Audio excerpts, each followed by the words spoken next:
Hi everyone, Rachael here. Welcome to another episode of the Ditch the Diet podcast.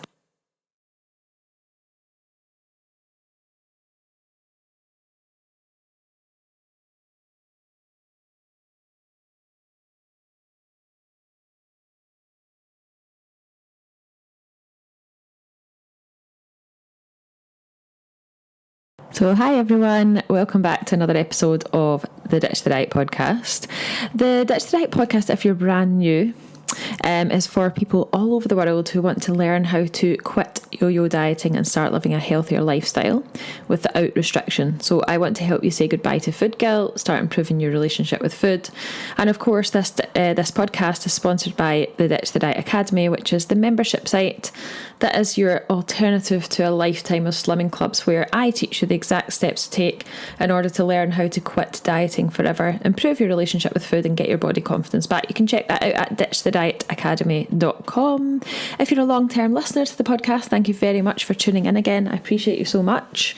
Please, if you don't mind, by the end of this podcast, could you hit the 5-star review button on iTunes and leave me a review? It really means a lot to me and it will help the podcast to reach more people, and I would really appreciate it. So before we get into today's episode, which by the way is an incredible episode if I do say so myself, I just thought I would apologise for the silence and the lack of podcasting over the past few weeks, and the reason for that is that I've actually been moving house.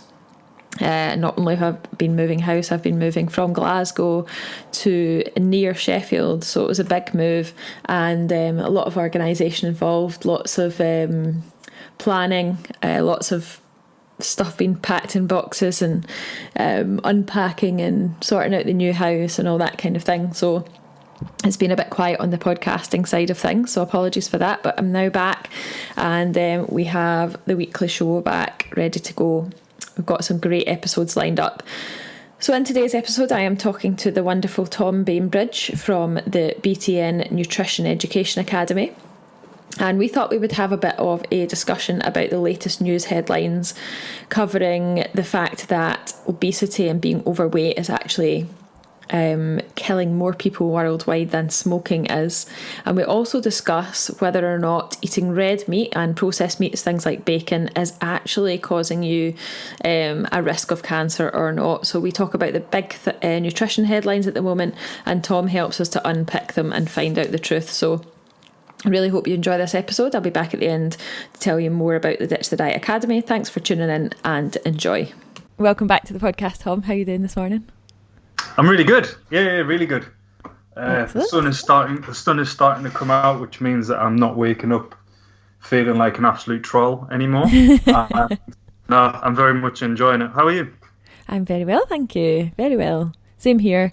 Enjoying waking up without feeling that groggy rank feeling, except for I totally slept in this morning, so that doesn't count. So we're gonna. This is your third time on the podcast. It's lovely to have you back because we always have great discussions. And today we are going to be discussing, originally we're going to discuss one media headline, but maybe we can delve into a couple if we've got time. So let's dive straight in about it. So a couple of weeks ago, it was the 4th of April, there was an article on Sky News, and the headline was "Poor Diet, a bigger killer than smoking and accounts for more than a fifth of deaths worldwide. Research suggests disability caused by poor eating habits puts a huge strain on society." And then it goes on to say, give statistics such as poor eating habits are a bigger killer than smoking and each year account for around 11 million deaths worldwide, or about 22% of the total deaths recorded, with smoking only being associated with 8 million deaths, so 3 million less. And then it goes on to say that diet, it's obviously not the food that's actually killing us, i.e. it's not food poisoning that's killing us, but it's the diet-related diseases that are caused by poor diet, I suppose, or lack of whole grains, lack of fruits, vegetables, and high consumptions of things like salt, saturated fat, that lead to things like type 2 diabetes. So it goes on. It's quite a long article that then tells us what we should be eating, what we shouldn't be eating, and then links to the British Nutrition Foundation's new guide to help people understand what constitutes a healthy portion size. So when you first saw this article, when you first saw the headline, what was your knee-jerk reaction? Probably, well, yeah, of course. I think there's sort of two angles to look at this from, and they're quite opposite angles. The first one is like, well, that's self-evident almost. I mean, the conditions that it cites, the two primary ones are heart disease and type 2 diabetes, both of which are lifestyle-related conditions, and both of which are heavily influenced by poor diet. Now, both of those are also influenced by other factors. So there will be a genetic factor to your risk of getting heart disease. We all know that person that's lived for their entire life with an awful diet and managed to live to 105. And also some people are more prone to diabetes at baseline. So some people have a worsened insulin sensitivity than you would expect for someone who was of a healthy weight.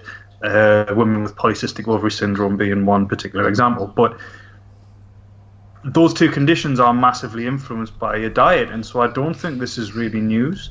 The interesting thing that came along with it, though, was, first of all, I think the data is a little bit muddy. So, yes, diet is the primary causative factor in some of the things that it mentions, but it also mentions some cancers, and then goes on later in the article to talk about how high consumption of red and processed meat and other unhealthy foods are causative of cancer. And that's a stretch, because the data don't necessarily show that.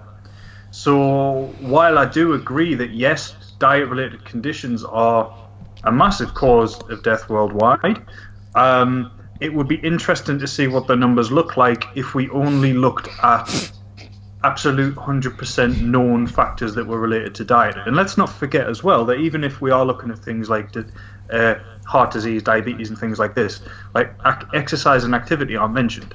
And exercise and activity can both ameliorate the influence of poor diet on these two conditions. No, you can't out-exercise a bad diet, whatever that means.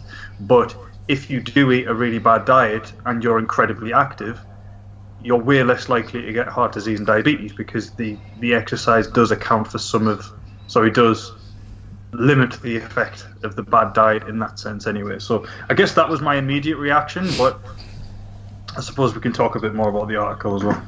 Yeah, I think it is interesting that the article it's got that punchy headline, as they always do. But, and it gives us the statistics. It's not hugely scaremongering, I suppose, as opposed to some of the articles that I've read.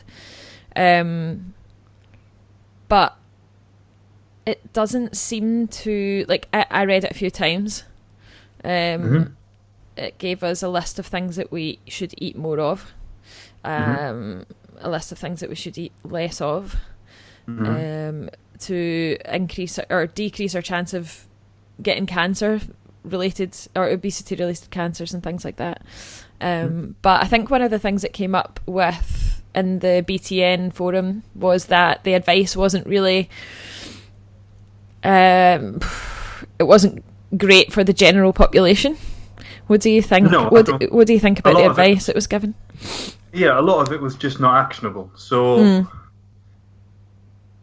I apologise for anybody who listens to this who would consider themselves to be middle class,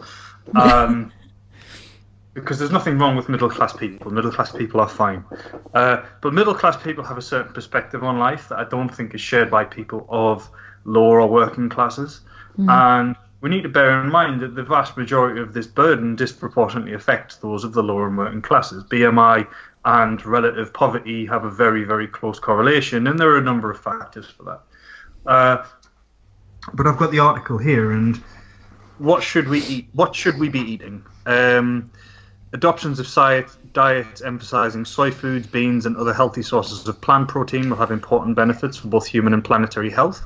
I don't think you can really definitively make that statement as fact just yet, to be honest. There are issues both in terms... Well, I don't know that the evidence to suggest that adopting plant protein as opposed to animal protein is that strong in terms of human health. In fact, I would go so far as to say that it's not. There's a lot of correlational studies, but there are a lot of issues with those that we can talk about. In terms of planetary health, similar things. So legumes are very, very difficult plants to grow. They take an awful lot of water compared to other plants. They tend to be more prone to crop failure than other plants.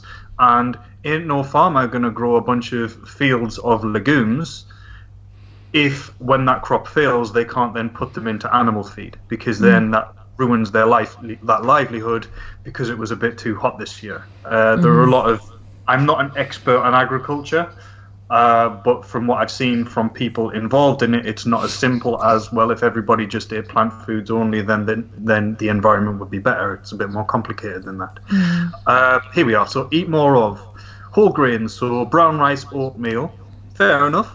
But then we've got millet, buckwheat, whole wheat bread, and pasta. Fruits and vegetables, particularly berries, dark leafy greens, cruciferous vegetables such as cauliflower, broccoli, and Brussels sprouts, beans, tofu, chickpeas, kidney beans, black beans, nuts like almonds, Brazil nuts, walnuts, and macadamias, and omega-3s from things like salmon and mackerel. Now, almost all of those foods are either quite expensive or quite difficult to cook in a way that makes them taste nice. Yeah. Like one thing that you do notice on a vegan diet is that some of the meals are really, really nice looking. Vegan food can be fantastic, but Jesus, it's an involved process to cook the chickpea curry to make it good, to make it taste nice. In comparison to other forms of food, and while it is easy to say, oh, well, if you adopt a vegan diet, it's cheaper. You can buy a bag of dried beans. Bag of dried beans costs basically nothing. Rice costs basically nothing. Vegetables are relatively cheap. For people who are strapped for cash and time, those foods are just not achievable to eat. And so I don't think that those... What I'm trying to get at, I guess, is that it's very clearly a middle-class person that's written that. And I don't think that advice is going to be actionable for the majority of people for whom this message is important. And I don't want to say that in a disparaging way. Like, I'm not saying that people of the working class, like myself, are unable to do this. I'm not saying that they're unable to learn. I'm not saying that they're unwilling to learn. I'm just saying pragmatically it's not going to happen. And therefore we can't just be making these broad statements of saying like, oh, well, if everyone just ate fresh line-caught salmon, avocado, and steamed spinach, then would all be really, really healthy. Or if everyone adopted a vegan diet and learned how to make chickpea curries, then everything would be grand and everyone should eat tofu. While that's a nice pipe dream, it's not an actionable one. No.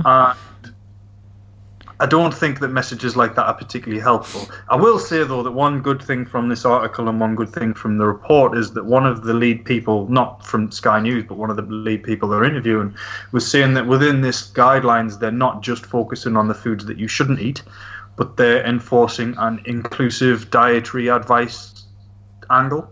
So rather than saying eat less of X, Y, and Z, they're saying eat more of X, Y, and Z.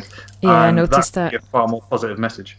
Yeah, I noticed that actually. Yeah, I definitely agree with that, and I agree with everything you've said there, because when I looked at this list, you know, nowadays I would be like, yeah, that's, you know, I can make meals out of those 5 lists, no problem. But if I had looked at that just 5-6 years ago, I would have not even known what tofu was, let alone how to cook beans, like black beans. I would have been like, I'm never buying them because I have no idea what to do with them.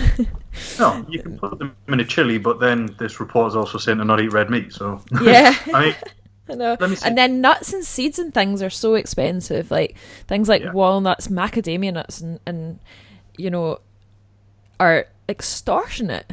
So yeah, So is salmon. So is, well, mackerel's not really, I suppose, but I suppose it's a good place to start, for people to just look at and say, right, okay, I need to eat more vegetables. Even the vegetables they've got on there are the expensive ones. Berries are expensive. Berries are very expensive. Dark leafies tend to be, if you're going to be buying them in bags, which most people do, can get expensive. I mean, if we look at this list, so of the whole grains in the last week, so of this entire list in the last week, I've eaten oatmeal, my dark leafy greens, I always eat those. I don't think I've eaten any of the beans. I don't think I've eaten any of the nuts. And I haven't had any of the omega-3s apart from the supplement. And I'm a perfectly healthy individual. Like, I don't understand why that list needs to be there. One of the things that really seems to be missing from this entire conversation, which is always missing from this entire conversation, and it really pisses me off, is all of these foods are causing problems. You need to change these foods. Where in any of this is calories mentioned? Like, where in any of this is the idea that energy balance is going to be an important consideration? No, you don't necessarily have to count calories, but can we talk about the fact that it's energy balance that is the issue here, as opposed to demonizing foods, because it's wrong. It's just not factually correct, and it seems to always be missing from the conversation. I mean, even as I say, I'm sure we'll talk about it, but the idea that there's a connection between red meat and cancer. At what point do we start factoring in the BMI of people during this? Because that's a massive confounding factor. Massive.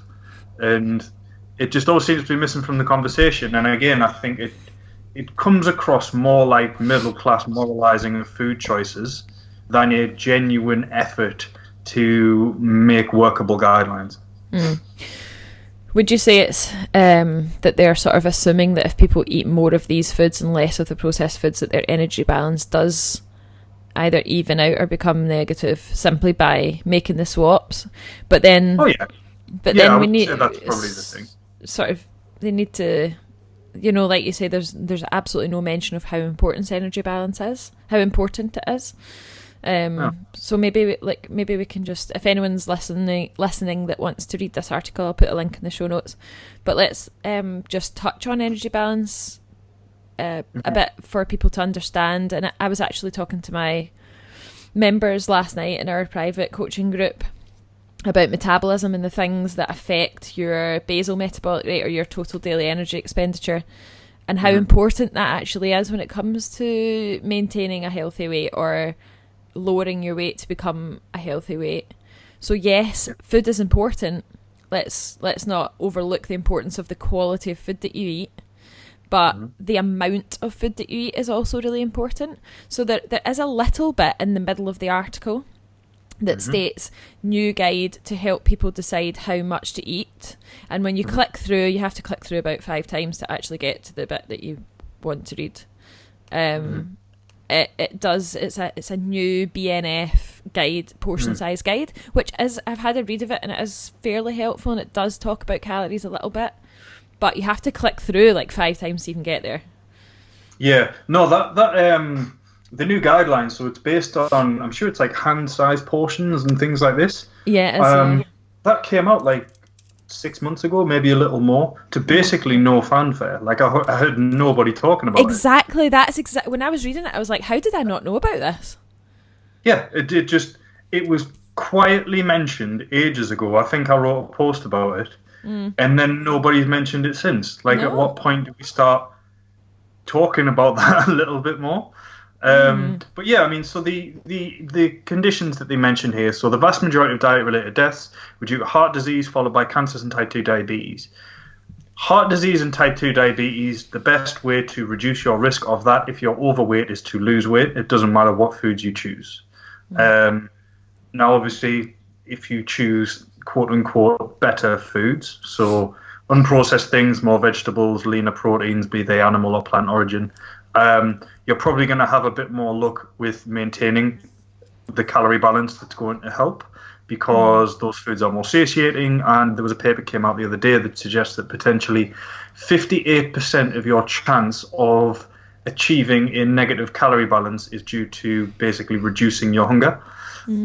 So if you're hungry all the time, it's harder to diet. It's fairly straightforward, but now science has confirmed that. It's not something else, which it always could be, and there's no such thing as a question that doesn't need to be tested. But yeah, so the vast majority of deaths were due to factors associated with being overweight. Now, the cancers thing is difficult.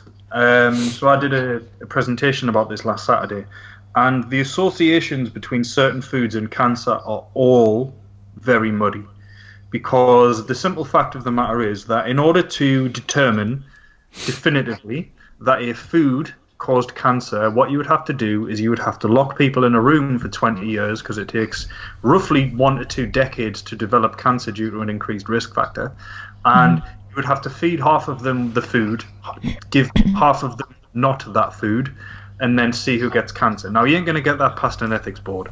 Like, that is not a study that could ever be run. So we have to use 2 different kinds of research. Well, 3. You've got animal trials.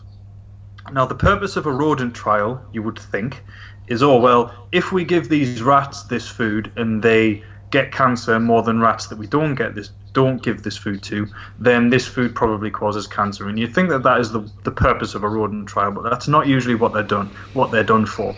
So what a rodent trial is usually done for is that there is a mechanism that we found in Petri dishes or test tubes. So if you float these cells in this metabolite, then something happens. Right, we need to test, does that still happen in an organism? Because isolated cells in test tubes and Petri dishes and stuff behave differently to what they would if they were still in an animal. So we need to think, right, does that still happen in the animal? And that's where the rats come in. So what you do if you're going to test bowel cancer, for example, is you get rats that have what is known as the APC gene knocked out. So the APC gene is a gene that is responsible for, if a cell within your bowel lining gets DNA damage, so it becomes mutated, the APC gene kills that cell, because then that cell is gotten rid of, a new cell will replace it, no harm, no foul. If that mutation is allowed to hang around, that is a risk factor for cancer. So your body does have defense mechanisms. Everyone listening to this right now probably has some mutated cells in their body. They'll just be dead by the time you finish listening to this podcast. And that happens all the time. It's when that backup system doesn't work that's when you run into problems. So these rodents have the APC gene knocked out because, of course, the researchers want to know if this substance does cause cancerous mutations. They don't necessarily look to find out whether those mutations will develop further on. And so what they do is, you would give, in the example of processed meat, we think that it's the nitrates and the nitrites within that cause cancer problems. So you give rats massive doses of the substance after they've been genetically bred to be more susceptible to cancer, and see if they get cancer more often. And that's the easiest way to determine, does this mechanism work in animals? Fortunately, the papers will then take this research and go, aha, X causes cancer. And there's a brilliant, if anyone's on Twitter, there's a brilliant Twitter profile just called Just Says in Mice, and all it does is it just shares news articles about research papers that say something causes something, and then it'll just share it and just say in mice, because it happens so often. It's fantastic. Yeah, and that's So we've news got the rodent headlines. trials, and then we've got epidemiological studies. So an epidemiological study is, it's pattern spotting. So you get survey data from 100,000 people, and then you would stratify them by the amount of processed meat that they eat, or meat, or whatever it is. And then you would say, right, do the people who eat the least get cancer less than the people who eat the most? And if so, we found that there's a correlation. You can do some very clever maths, and then you can work out the percentage of risk increase. Unfortunately, it's basically impossible to control for all of the confounding factors. Epidemiology can be done in a very good way. You can control for a lot of things, but when it comes to lifestyle factors like diet, you can't control for everything, because you're relying on people's recall, and you're relying on people being honest. So if I asked you, for example, and you're not a vegan, how many times have you eaten processed meat in the last year? You wouldn't know the answer. The only people that would know the answer are the people who are avoiding it actively. And so we get this situation where you've got a very muddy data set that's then made even more muddy by the fact that people who eat meat, for example, people who consume a high amount of red meat are less likely to eat vegetables and fruits to the recommended degree. This isn't just me speculating, by the way, there's data on this. They're more likely to be overweight, they're more likely to be sedentary, they're more likely to smoke, and they're more likely to drink alcohol, all of which are independent risk factors with known causes for cancer. And so it's hard to parse all of this stuff out. And so I guess what I'm trying to get at here in a very long-winded manner is that if we're saying the vast majority of diet-related deaths were due to 3 factors, and one of those factors, the data is really muddy, and the other 2 factors are largely explained by body weight, then focusing on the specific foods that people are eating, it comes across as a cop-out. It comes across as it's the wrong way to look at it. If you were to write this article yourself, oh, this is a big question. Yeah.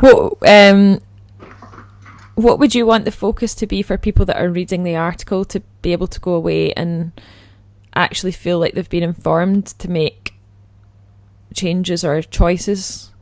What would you add to it or take away? I would replace the word diet with lifestyle.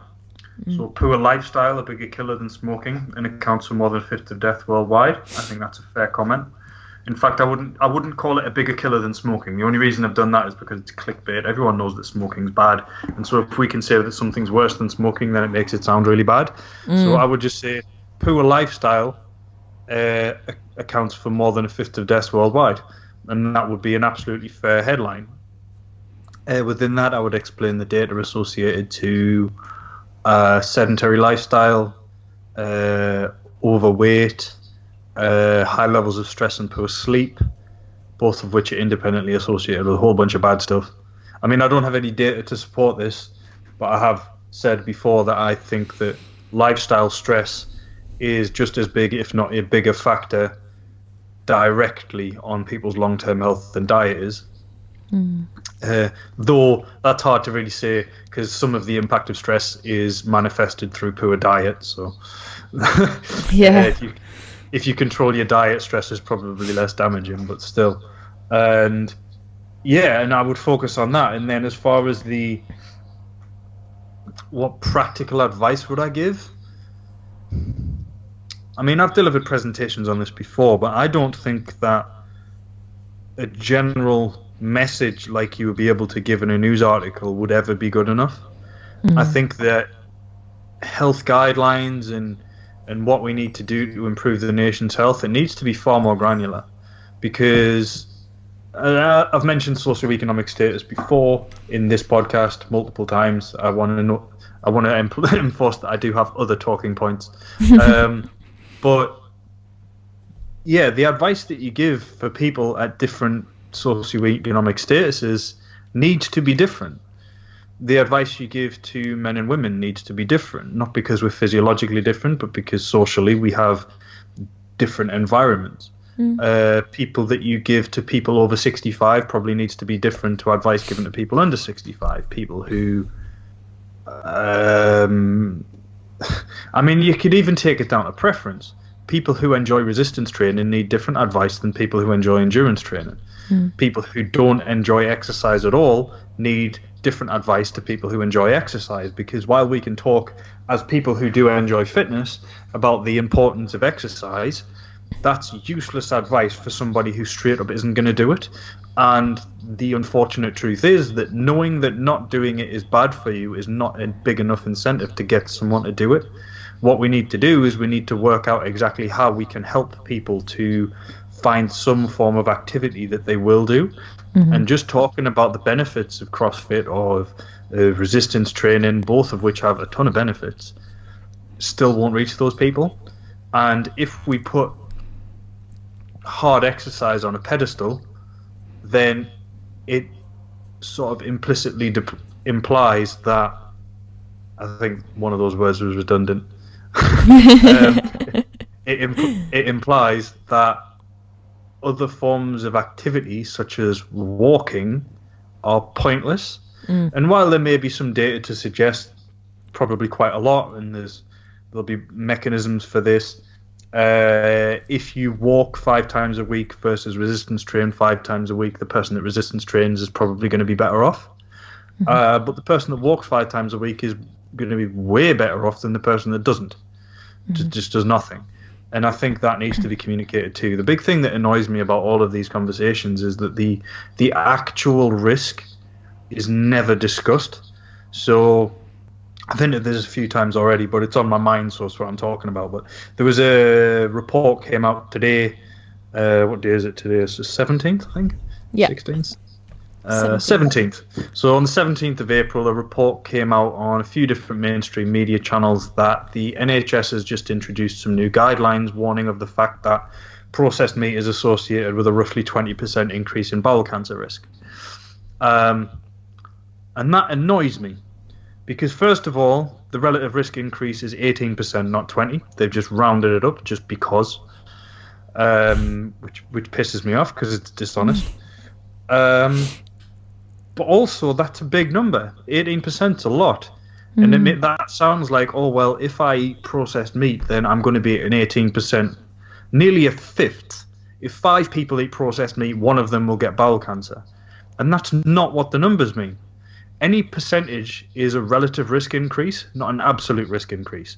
Your absolute risk is dictated by your background. So, sorry, it's presented as a background risk. So as you're listening to this podcast right now, there is a just over, I think it's 5.7% chance that a woman will get bowel cancer in her life, no matter what she does. And that risk for a man is about 7.1%. I don't know why there's a difference. So that 18% is a modification, not of your risk, but of your background risk. And so really 18% is more like a 1.5% risk increase in real terms. That means that even if that correlation is causal, even though it was determined by the methods I mentioned earlier, which is rat studies and epidemiology, then even if you eat processed meat and you get bowel cancer, we still couldn't say that it was the processed meat that is what caused you to get bowel cancer.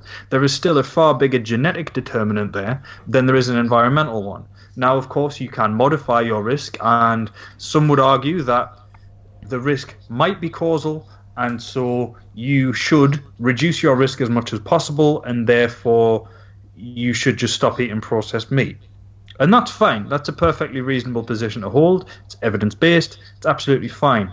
But I think as adults, people should be given the full facts and be allowed to make informed decisions. Because if we say that it increases your risk by 20%, people will make choices based on that information.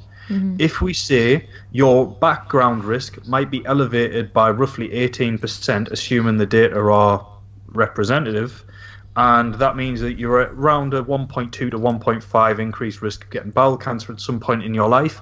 The majority of that risk exists after you're the age of 65. Before that, your background risk is about 1.3, 1.4%. Then people can make a much more informed decision, and they can think, you know what, that's a risk that I'm comfortable with. Because there's a risk in everything you do.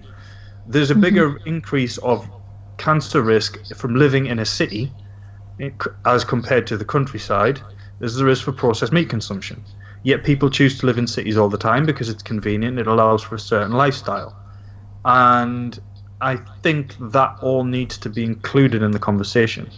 What I don't like with a lot of the messaging about health and fitness and nutrition and stuff is it's very paternalistic. It's very, we know what's good for you and therefore you should do what we say based upon the evidence. And data doesn't hold like a moral stance. Data just is what data is, and people should be able to interpret and apply that as they see fit. And I think that part of the message is really important. Yeah. I think it's important as well that, like, for example, you and I can see through these headlines most of the time, but the sort of general population what advice would you give to the general population when they see sensationalist headlines like the ones we've discussed, like the one that's just come out today about red meat consumption or poor diet causing all of these deaths worldwide? What is the best route for someone to take to find out the truth, or is it just a case of take everything that you read with a pinch of salt? So that's a hard one, because my response really is to not get your nutrition or lifestyle information from either the news or Netflix, or YouTube. Netflix, and there's good reason for that. We all need to remember that the purpose of a media organization is to make profit. They're under no obligation to tell you the truth. They're under no obligation to put things in real context. They are under an obligation to not lie. Media companies aren't allowed to outright lie, but there's a big difference between a lie and a mistruth, or an intentional framing of the truth in a way that presents a narrative. And because the main purpose of a media company is to make profits rather than to tell you the truth, they are at liberty to write things in a way that is going to get them clicks. That's what they do. That is what they're for. That is the business that they are in. And so every headline will be sensationalized, and that is just the nature of the beast. That is how it works. A study from, I think, 2017 actually looked into this. So what they did is they took the 50 most common, the 50 most shared nutrition-related news stories from the last whatever period, and they looked at causal language in the report, causal language in the actual research paper, and degree of causality in the actual data. And what they found was that, so what I'm saying there is, the language around it, was it causes, might cause, is associated with, might be associated with. Like, that's the range from highly causal and non-causal. Generally speaking, there was a very good correlation between what the data said and what the researchers said. But it was something like less than 3% of the data was either highly causal or extremely causal or something like that. So it was less than 3% of the data from the actual research was, this definitely causes that. To the point that it's like, if I push this off the bench, it'll fall. Me pushing it off the bench caused it to fall. That was then translated in the research to something like 6% of the language was causal. But then I think it was something in the region of 40% of the language in the reporting was causal. Because again, not only are newspapers not under any obligation to tell you the truth, most reporters aren't science literate. No. Like, most reporters went to journalism school.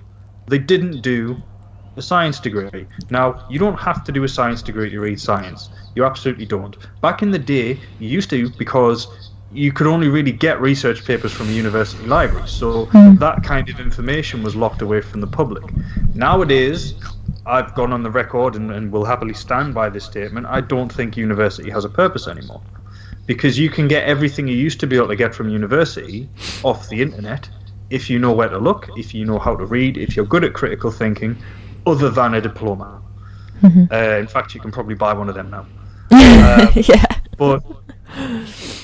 But you can get PDFs of textbooks, or you can buy textbooks half price for not very much money. And you can access journals, the same journals that scientists read, and there are websites where you can access research papers for free. So all of that knowledge is freely available. The problem is it's not easy to read, and that's why I said at the start that it's a difficult one to answer, because I ain't going to sit here in my privileged position of working in this industry and being able to sit and read research all day and say that everyone should learn how to read research because then you'll never be misled by the media. I don't think that's a realistic thing.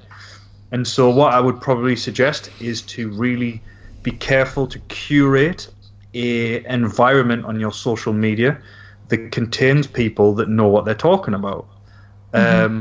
I'm not going to be as egotistical as to suggest my name here.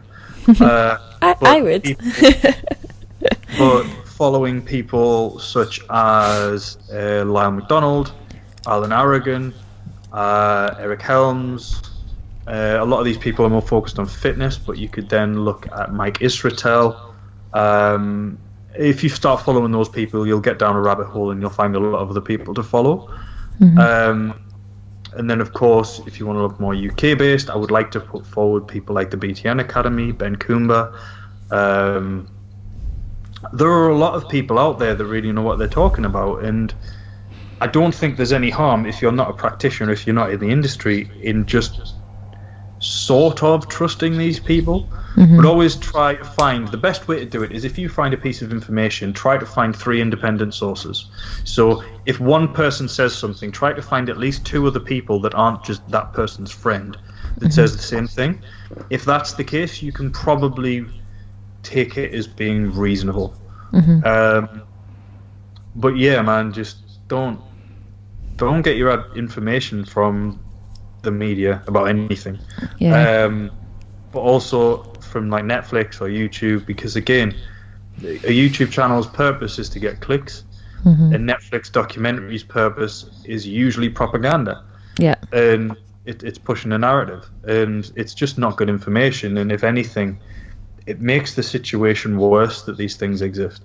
I totally agree. And I would also say that from a UK-based perspective, the BTN Academy, you guys, Tom, Ben, are really good at being like on top of these headlines almost instantly, like, which is great, because I would definitely, like, my mum, for example, she would read that and she would message me and say, have you seen that bacon causes cancer? Like, should I stop eating bacon on a Saturday morning? Like, do I need to cut out my bacon sandwich? And I'm like, no, try and explain it. So I think it's really important for people to be able to have a source, and I'll link to BTN because I think it's a good one, because most of the listeners of the podcast are in the UK as well. I mean, to have that information and, you know, to be able to filter through the crap. Yeah, I mean, I'm an eternal optimist in a sense. I'm also a colossal pessimist, but in some ways I'm an eternal optimist. And one thing that I do find really reassuring is if you look at the comment sections on news reports such as the one about bacon and cancer, people see through it. I think the media, trust in the media is at an all-time low, and I think that's deserved. And when it comes to reports like this, people just see through it. Most people, contrary to what the fitness industry like to think, sort of know what they're doing. The people that get confused about it are the people that look into it a bit too much, because that's where you start finding bad sources of information. That's where you start paying too much attention. And so I don't think the future of like health communication is as bleak as some people think it is. But I would definitely, as I say, suggest just ignoring those sources, try to find other people. Dr. Kevin Hall is a fantastic person to follow. Stefan Guillenet, brilliant guy to follow. And I would trust those sources over people who went to journalism school any day of the week. Yeah. Great. Thank you so much for your discussion today, Tom. Not a problem. Thank you very much for having me on. It's been a pleasure. As always, it's been really interesting. Where can we find out more about you? Yeah, so the best place to find me and my musings is through BTN. So if you look for BTN Nutrition Education on Facebook, if you head to btn.academy, you can sign up to the email list. You will get an email from me twice a week, if I remember. It's usually once a week sometimes. I'm not as consistent with that as I probably should be. The BTN Academy are also, obviously, we teach 2 courses. We're about to take on our Practical Academy course, which is for personal trainers, coaches. But if you're just looking to learn more about this kind of stuff, like how you can cut through the crap and really learn about evidence-based nutrition for your benefit or for that your family, we run a 10-week course called the Foundation Academy, which you can do at any time. So if you're interested in that kind of stuff, give me a shout. I'll talk you through it. If it's not for you, I'll be honest about that. But I do think it would benefit a lot of people. Other than that, you can find me at Tom Bainbridge 1990 on Instagram. I also sometimes post on Instagram. Brilliant. Thank you so much. Cheers for having me on, Rach.